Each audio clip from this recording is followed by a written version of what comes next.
Ito pong mga tao na ito po yung mga taga-probinsya, mga taga Negros Oriental. Pamilya po ito ng mga mayayaman sa Negros. Ayan, ito. Yung mga nandito po sa litrato na ito, si Leo Ray Yanson, si Olivia Villa Flores Yanson, at si Jeanette Yanson. Kasama po nila si First Lady Lisa Araneta Marcos. Ayan, ito po si First Lady. Ayan si First Lady, oh.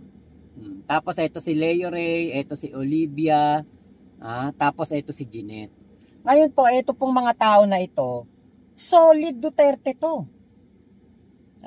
As in talagang solid Duterte. Talagang ito po mga full-blooded Duterte supporter. Pero gusto po nila na makipaglapit kay First Lady. Alam niyo po ba kung bakit? Kasi po, kaya nila gustong makipaglapit kay First Lady para makalapit sila sa Malacanang at makapenetrate kay PBBM. Yan po ang goal nila. Kaya po, sila ay nakikipaglapit dito kay First Lady Lisa Araneta Marcos. Kaya po, sabi ko nga, dapat mag-ingat si First Lady dahil po meron pong mga katulad nitong mga taong to na gusto pong makipaglapit kay PBBM at gamitin po ang connection nila. Ito yun, oh, kita nyo. Ito po ay birthday ni OBY. Ayan po, birthday ni OBY yan. Nandyan si Digong. Sa Negros po yan ginawa. Ayan. Ayan, makita nyo, dyan si Digong, dyan si OBY, si Jeanette, at si Small Boy. Ngayon po, ito pong pamilya na ito, para po talagang maging, kumbaga, solid ang kanilang pakikisama kay Digong, ay meron po silang pinakawalan na isang Alpotera. Kilala nyo naman siguro si Alpotera, laging binabanggit yan ni Maharlika. Si Maharlika, yan ang laging binabanggit At 'di ba, yan nga yung binuking nga ni Maharlika na etong si Alpotera daw ay pinakita ang pototoy ni Digong. Ngayon ito po 'yon. Ito pong si Alpotera, siya po ang financer ng mga vlogger, nagpapalamon sa mga vlogger at sumusustento sa mga vlogger kapag nandoon po sa dahig. Kasi nga, ang mga itong grupo ni Small Boy, ni Leo Ray Yanson, ay gusto po nila na masiguro na hindi po mababaliktad ang mga kaso na isinampa through Digong Duterte. Ito pong si Digong Duterte gumawa ng kaso laban po sa 4 na magkakapatid na Yanson. Meron pong 4 na magkakapatid na Yanson at meron pong 2 magkapatid. Y4 and Y2. Etong Y2, sila po ang mga kinampihan ni Digong kasama si Big Mama. Ang Big Mama ay yung kanilang ina na si Olivia Villa Flores Yanson.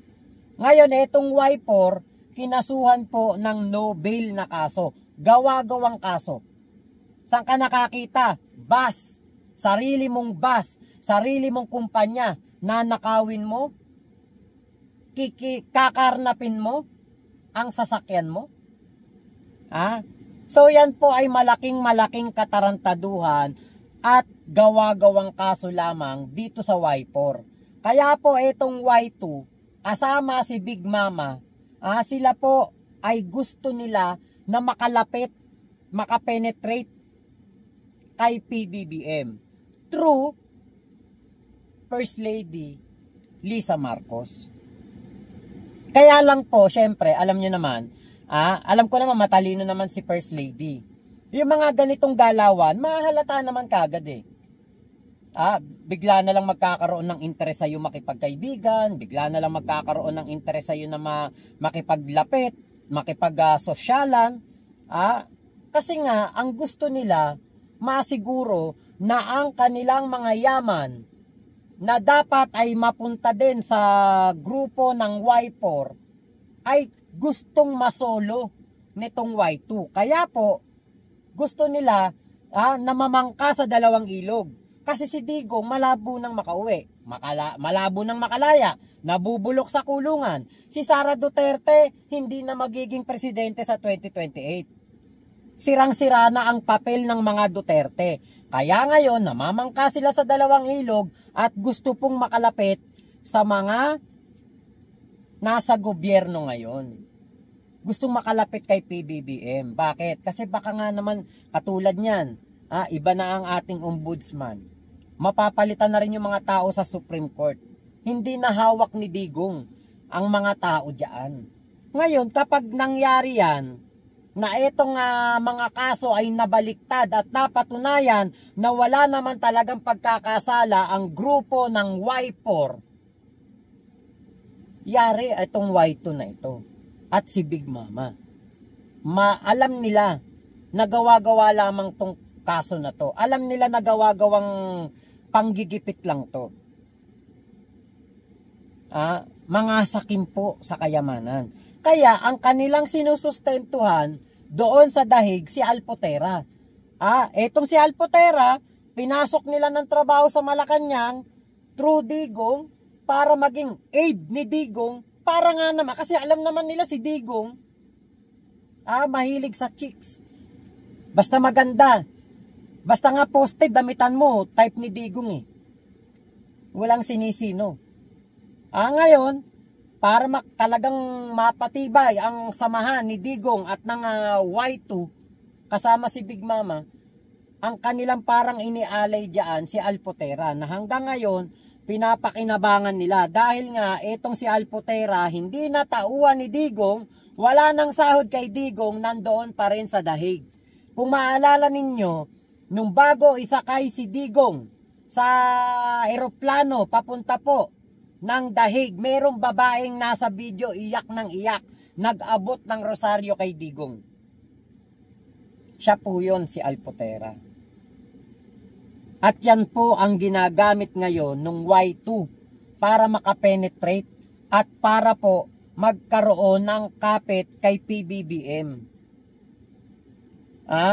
Ito pong si Alpotera, siya po ang nasa Netherlands at sinusuportahan po ang Maisog Rally para kay Digong.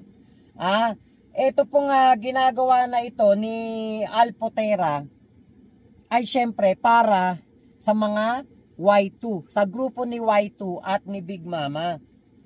Ngayon, ito pong Y2 na ito, pro Digong. Pero gustong makalapit kay PBBM, namamangka sa dalawang ilog.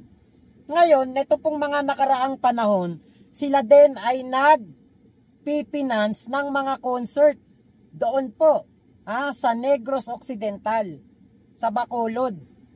Nag-ano sila doon, nagpapa-concert sila in support to PRRD para kay Digong.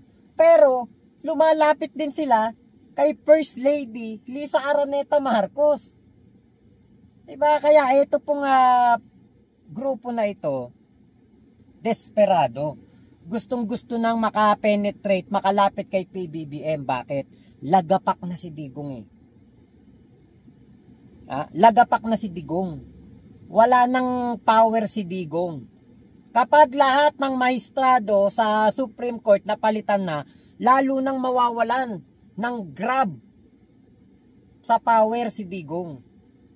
Ombudsman, wala na. Alam natin, talagang tagilid na ang mga Duterte sa ombudsman. Salin nila ilalabas. Mga kabulastugan nila mahuhukay na. Kaya po, etong grupo ni Small Boy ang gusto makalapit kay First Lady. Kaya sana maramdaman ito ni First Lady. At sana maging silbing warning ito na ang mga tao na lumalapit sa kanya at nakikipaglapit sa kanya, nakikipagsosyalan, nakikipagkiskisan ng balikat, ay merong masamang motibo. At ang motibo na yon ay ang mapanatili nila ang kanilang kapangyarihan, ang kanilang patuloy na pagkamkam sa yaman ng Y4 na dapat deserve sanang maging kanila din. Kaya po ito po sana makarating kay First Lady to, na meron pong pamilya na namamangka sa dalawang ilog para po mapanatili ang kanilang koneksyon sa gobyerno at ang koneksyon po sa yaman, kapangyarihan. Sana makarating to kay First Lady.